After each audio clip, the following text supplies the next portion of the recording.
మన దేశంలో పోలీసులకు నేరస్తులకు మధ్య అప్పుడప్పుడు యుద్ధం జరుగుతుంది. యుద్ధం అని ఎందుకు అనాల్సి వచ్చిందంటే చట్టాన్ని చేతిలోకి తీసుకుని తుపాకులు పట్టుకుని పోలీసులకు ఎదురు తిరిగితే చిన్నపాటి వారే జరుగుతుంది.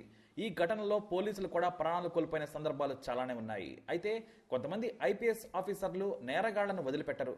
ఏ మాత్రం అతి చేసినా సరే కేసును క్లోజ్ చేసేస్తారు. అది కూడా ఎన్కౌంటర్తో.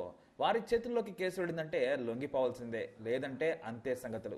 మన దేశంలో నేరస్తుల పాలిట సింహ స్వప్నంలా మారిన మోస్ట్ ఫేమస్ ఎన్కౌంటర్ స్పెషలిస్టులను మనం ఇప్పుడు చూద్దాం. ఈ మధ్య కాలంలో బాగా మారుమోగిన పేరు సైబరాబాద్ కమిషనర్ విసి సజ్జనార్దే అని చెప్పొచ్చు.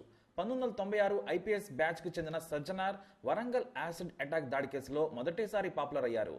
ఒక అమ్మాయిపై యాసిడ్ దాడి చేసిన నిందితులను సజ్జనార్ ఎన్కౌంటర్ చేశారు. ఆ తర్వాత గత ఏడాది నవంబర్లో వెటర్నరీ డాక్టర్ దిశా నిందితులను ఎన్కౌంటర్ చేయడంతో ఆయన పేరు దేశవ్యాప్తంగా మారుమోగింది. అమాయకురాలి జీవితాన్ని పాడు చేసిన వారికి సరైన శిక్ష విధించారని ఏకంగా సజ్జనార్ కు జేజేలు పలికారు సామాన్య జనం. ఇక ఎన్కౌంటర్ అనగానే వినిపించే పేరు దయానాయక్. రామ్ గోపాల్ వర్మ డిపార్ట్మెంట్ నుంచి నానా పటేకర్, అబ్ తక్ చెప్పన్ లాంటి ఎన్నో సినిమాలు ఆయన పేరు మీద వచ్చాయి. ఒకప్పుడు సినిమా తారలు, పొలిటీషియన్స్ దావూద్ ఇబ్రాహిం పేరు చెబితే గజగజ వణికిపోయేవారు. దుబాయ్ లో కూర్చొని ఇక్కడ బిల్డర్ల నుంచి డబ్బులు వసూలు చేసేవాడు దావూద్. కానీ దయానాయక్ రంగంలోకి దిగాక కుక్కల మాదిరిగా ఏరి పారేశారు. దాదాపుగా 85 ఎన్కౌంటర్లు ముంబైని క్లీన్ చేసి పారేశారు. దయానాయక్ పరిధిలోకి కేసు వెళ్లి ఒకవేళ భారీ నేరగాడైతే అంతే సంగతులు. కోర్టులు శిక్షలు తర్వాత ముందే జడ్జిమెంట్ జరిగిపోతుందనే కామెంట్స్ కూడా వినిపిస్తూ ఉంటాయి. అయితే ఆయన మీద అవినీతి ఆరోపణలు రావడమే కాదు, అరెస్ట్ కూడా అయ్యారు.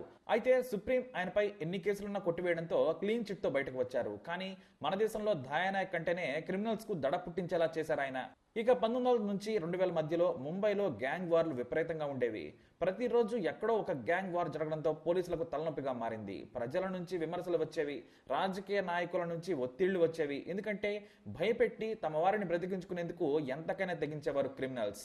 దావూద్ దగ్గర నుంచి చోటా రాజన్, షోటా షకీల్ వరకు వారి మనుషులు నానా హంగామా చేసేవారు. ముంబై పరువు మొత్తం పోయే పరిస్థితికి వచ్చేసింది. సినిమా నటులు కూడా బయటకు చెప్పుకోలేక డబ్బులను పంపేవాళ్లు. అదే టైంలో హీరోల్లా ఆదుకున్నారు ప్రదీప్ శర్మ. బెదిరించి వసూలు చేసే కింది స్థాయి నుంచి లోకల్ గ్యాంగ్ లీడర్ల వరకు మొత్తం చాపలా చుట్టేశారు. దాదాపు 84 మందిని ఎన్కౌంటర్ చేశారు. అయితే ఆయన లెక్కలోకి రానివి ఇంకా చాలా ఉన్నాయంటారు. ఆయన వల్లే ఆ రోజుల్లో ముంబైలోని ధనవంతులు, సెలబ్రిటీలు ఊపిరి పీల్చుకున్నారంటే ఆశ్చర్యం కాదు. సూపర్ కాప్ అని ఆయన్ను ఎప్పటికీ చెప్పుకుంటారు. ఇక మరో ఎన్కౌంటర్ స్పెషలిస్ట్ ప్రఫుల్ భోస్లే.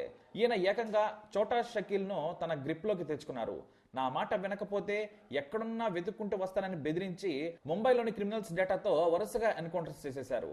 దాదాపు 84 మందిని ఎన్కౌంటర్ చేశారు ఆయన. నిప్పును నిప్పుతో కాల్చాలన్నట్లుగా క్రిమినల్స్ ను ఏర్పరేసేందుకు క్రిమినల్స్ సాయమే తీసుకున్నారని చెబుతూ ఉంటారు కూడా.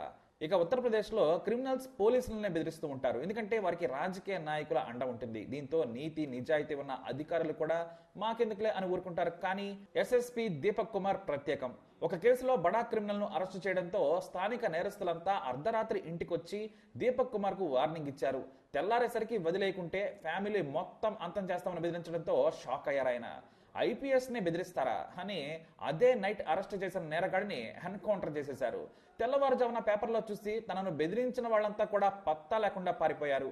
అలా ప్రజల్లో ఉండి బెదిరించే వారిని ఏరి పారేసే ది బెస్ట్ పోలీస్ గా పేరు తెచ్చుకున్నారు దీపక్ కుమార్. దాదాపు 56 మంది నేరస్తులను కాల్చి చంపారు దీపక్ కుమార్. ఇక అలాగే కేవలం 13 ఏళ్లలో ఏసీపీ స్థాయికి ఎదిగిన సూపర్ పోలీస్ రజ్బీర్ సింగ్ ఢిల్లీలోని ల్యాండ్ మాఫియాను మొత్తం క్లీన్ చేశారు ఆయన. ఆయన ప్రభావం ఎంతలా ఉండేదంటే రాజకీయ నాయకులు సెటిల్మెంట్లను మానేసి కేవలం పాలిటిక్స్ మాత్రమే మాట్లాడుకునేవారు. ప్రభుత్వ భూముల ఆక్రమణకు గురయ్యాయని, స్థానిక పోలీసులను భయపెడుతున్నారని తెలిస్తే ఆయన రంగంలోకి దిగేవారు. 4 ఏళ్లలోనే ఎలాంటి నేరగాళ్లు భూముల జోలికి రాలేదు. కానీ దురదృష్టవశాత్తు ఆయన ఒక దొండగుడి చేతిలో బలయ్యారు. అయితే మంచి పోలీస్ అధికారిగా అందరి మన్ననలు పొందారు. ఎప్పటికీ ఆయన్ని అక్కడ పొగుడుతూనే ఉంటారు. ఇక దేశం ఎప్పటికీ గుర్తుంచుకునే వ్యక్తి విజయ్ సాలస్కర్. ఈయన ధైర్యానికి మారిపేరు. ప్రజల కోసం అలవోకగా ప్రాణాలు ఇచ్చే నిజాయితీ ఆఫీసర్ ఎవరంటే విజయ్ సాలస్కర్ ను గుర్తు తెచ్చుకుంటాం. ముంబై దాడుల సమయంలో ముందుండి ఆయన టెర్రరిస్టులతో పోరాడారు. ఆయనకు సాహసాలు కొత్త కాదు. ముంబైలో దాదాపు 60 మందిని ఎన్కౌంటర్ చేశారు. ఒకప్పుడు సామాన్యులు సైతం వ్యాపారాలు చేసుకోవాలంటే భయపడేవారు.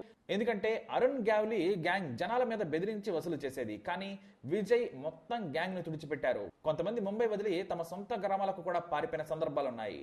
ఇక ఒకప్పుడు ఉత్తరప్రదేశ్ లో రాజకీయ నాయకులను వణికించేందుకు ఐపీఎస్ ఆఫీసర్ అమితాబ్ యష్ను ఉపయోగించుకునేవారట. ఎందుకంటే నేరస్తులు ఎక్కడ చిరాకు పెడితే అక్కడకు అమితాబ్ను ట్రాన్స్ఫర్ చేసేవారు. ఆయన వస్తున్నారంటే చాలు పొలిటీషియన్స్ బయటకు కూడా వచ్చేవారు కాదు. నేరస్తులు జైలుకు వెళ్లడమో లేదంటే జిల్లా వదిలి పారిపోవడమో చేసేవారట. దాదాపుగా 36 మంది కరుడు కట్టిన నేరగాళ్లను ఎన్కౌంటర్ చేసి పడేశారు. కలుపు మొక్కలను పీకినట్టు పీకి పడేశారని జనం ఎప్పటికీ పొగుడుతూనే ఉంటారు. ఇక 4 సార్లు బ్రేవరీ అవార్డు పొందిన నిజాయితీ గల దమ్మున్న అధికారి రాజేష్ కుమార్ పాండే. ఆయన నేరస్తుల పాలిట సింహ స్వప్నం. గ్యాంగ్స్టర్ శ్రీ ప్రకాష్ శుక్లా రాజకీయ నాయకులు పోలీస్ అధికారుల అండతో నేరాలు చేయడమే కాదు తప్పించుకుని తిరిగేవాడు. అయితే పక్కా ప్లాన్ తో ఎన్కౌంటర్ చేయడమే కాదు అతనితో లింక్స్ ఉన్న వారందరినీ కూడా రోడ్డున పడేశారు. వారంతా ఎలాంటి వారో ప్రజలకు చూపించిన అధికారి రాజేష్ కుమార్. ఆయన దాదాపు 50 ఎన్కౌంటర్లు చేసి తన ధైర్య సాహసాలను చాటి ఉద్యోగాన్ని నిబద్ధతతో చేశారు. ఇక చంబల్లోయ అంటేనే నేరగాళ్లకు అడ్డ. ఒకప్పుడు పూలందేవితో సహా అది ఎంతో మందికి అడ్డ. దొంగలు దారి దోపిడీ చేసేవాళ్ళు ఇలా పగలంతా లోయలో ఉండి రాత్రి సమయంలో ఓళ్ల మీద పడేవారు. ఆ రోజుల్లో చంబల్లోయ ప్రాంతంలో అతి పెద్దవాళ్లు తప్ప మిగతా వారంతా వారి భయానికి పారిపోయేవారు. కానీ 2006లో ఐపీఎస్ ఆనంద్ దేవ్ వచ్చాక సీన్ మొత్తం మారిపోయింది. అడవిలో జంతువులు తప్ప మనుషులుంటే ఒప్పుకొనని దాదాపు 60 మందిని ఎన్కౌంటర్ చేశారు. తుపాకీ పట్టుకున్న ప్రతి ఒక్కడిని లోపలేయడమో కాల్ చేయడమో చేసేశారు. ఆనంద్ వచ్చాక చంబల్లోయ ప్రాంతంలో మళ్లీ సామాన్య జనమే కాదు ప్రభుత్వ ఉద్యోగులు రాజకీయ నాయకులు కూడా ధైర్యంగా తిరగగలిగారు. ఇలా నీతిగల అధికారులను వారి పని వారిని చేయనిస్తే మన దేశం ఎప్పుడో బాగుపడి ఉండేది. కానీ రాజకీయ జోక్యం వారి చేతులను కట్టిపడేస్తుంది. ఏది ఏమైనా వారి ధైర్యానికి మనమంతా కూడా సలాం కొట్టాల్సిందే. ఎందుకంటే బెదిరింపులు వచ్చినా లెక్క చేయకుండా జనం కోసం కష్టపడ్డారు ఈ అధికారులు. ఇక ఇలాంటి ఎన్కౌంటర్ స్పెషలిస్ట్ ఇంకా ఉన్నారు. మరి వారి గురించి కూడా మనం మరో వీడియో ద్వారా తెలుసుకుందాం. మరి వీరికి మాత్రం తప్పకుండా సెల్యూట్ చేసేద్దాం. ఈ వీడియోని లైక్ చేయండి, షేర్ చేయండి, మా ఛానల్ని సబ్స్క్రైబ్ చేసుకోండి.